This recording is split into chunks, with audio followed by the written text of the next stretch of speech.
स्वाभिमानी शेतकरी संघटनेचा आक्रमक पवित्रा, कर्जमाफीच्या JRची केली होळी. हदगाव प्रतिनिधी. आज तहसील कार्यालय हदगाव येथे स्वाभिमानी शेतकरी संघटना व शेतकरी संघटना यांच्या वतीने कर्जमाफीच्या JRची होळी करून निषेध केला व तसेच हदगाव तहसीलदार यांना धारेवर धरले. महाराष्ट्रातील शेतकरी वाढती महागाई, शेतमालाला मिळणारा अपुरा भाव आणि वारंवार येणारी नैसर्गिक संकटे यामुळे आर्थिक खाईत लोटला गेला शेतकरी या पार्श्वभूमीवर स्वाभिमानी शेतकरी संघटनेच्या वतीने व शेतकरी संघटनेच्या वतीने हदगाव तहसील कार्यालयामध्ये शासनाच्या कर्जमाफीच्या JRची होळी करून तीव्र निषेध नोंदविण्यात आला. यापुढे निवेदनात असे म्हटले गेले की अटी व शर्ती शेतकऱ्याचे सर्व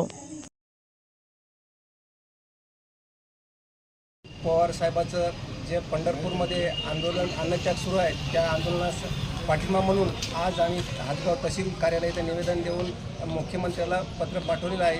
त्याचा 2 दिवसात दखल नाही घेतली तर आम्ही हदगाव उंबरखेड पॉईंटला रस्ता रोको करणार आहोत. तसंच शेतकरी कर्ज माफी शासनानं ठेवलं आहे.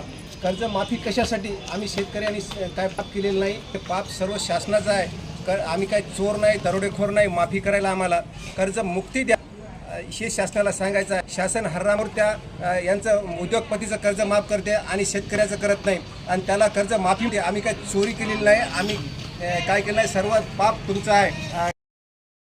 सुलतानी सुनकाट शेतकऱ्यावर येऊन पाण्यानं जाय, वाळून जाय, सर्व शेतकऱ्याचं नदीकाठचं नुकसान झालं आहे, सर्व शेतकऱ्याचं नुकसान झालं आहे. 4 वर्षापासून आसमानी सुलतानी संकट हे शेतकऱ्यावर येत आहे आणि शासन दुसरं संकट म्हणजे माफी. म्हणजे चोर आहो का आम्ही? चोर नाहीच, अजिबात नाही. शासनाच्या नजरेत आम्ही जर चोर असतो तर शेतकऱ्याचं अजिबात तुम्ही नाव घेऊ नका. माझं चोर हो. आम्ही मुख्यमंत्र्याला ठणकावून सांगतो, आज सांगतो, उद्या सांगतो, येणाऱ्या निवडणुकीत त्यांचे परिणाम तुम्हाला भोगावे लागतील. त्यांची याद राखा. कर्ज माफी म्हणू नका, शेतकऱ्याला मुक्ती द्या. अटी शर्ती न लावता इलेक्शनच्या अगोदर सगळा कोरा करतो म्हणून तुम्ही आश्वासन दिलं शेतकऱ्याला, आशेवर ठेवलं. याचे मत घेऊन तुम्ही निवडून आला तर आज तुम्ही अटी शर्ती लावता. कशासाठी आज शर्ती लावता? यांचं उत्तर द्या. येणाऱ्या काळामध्ये तुम्हाला यांचे परिणाम भोगतील. आम्ही रस्त्यावर सुद्धा फिरू देणार नाही एका मंत्र्याला, आमदार, खासदाराला. यांचं जर माफी जर म्हणसाल तर मुक्तपणा तुमच्या तोंडात मुक्ती यायलाच पाहिजे. कर्जमाफी नाही, आम्ही काय गुन्हा केलेला नाही. हे आमदार, खासदार, मुख्यमंत्री मंत्र्यांना सांगावं, याच्या काळात जर माफी जर म्हणला शेतकऱ्या तर आम्ही फिरू देणार रस्त्यावर. यांची नोंद घ्यावी.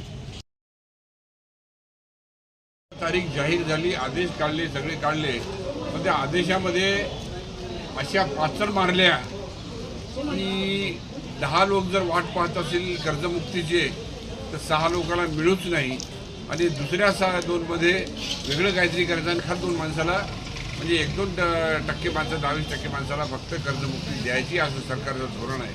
आमचं म्हणणं असं की हे कर्जमुक्ती करताय ना तुम्ही, शेतकऱ्यांना फक्त कर्जमुक्ती शेतासाठी घेते का याची खात्री बँक करते. मग आता त्याच्यामध्ये जास्त विनाकारण आमच्या भाषेत सांगायचं म्हणजे तर चाफरत बसू नका. ज्याचं शेतीचं पीक कर्ज आहे ते सरसकट सगळं माफ करा, व्याजासकट माफ करा आणि एकदा शेतकऱ्याला कर्जमुक्त झाल्याचं समाधान होऊ द्या. वरचेवर तेच रगाने रडत बसणं आणि बसवणं हे काही थोडंसं बरोबर वाटत नाही. म्हणून मी आज मान्य तहसीलदारांना निवेदन दिलं आहे. ते निवेदन वरपर्यंत पोहोचावं आणि हे निकष वगैरे जे लावलेत त्या निकषाची आडकाठी रद्द करावी अशी आमची मागणी आहे शेतकरी संघटनेचा.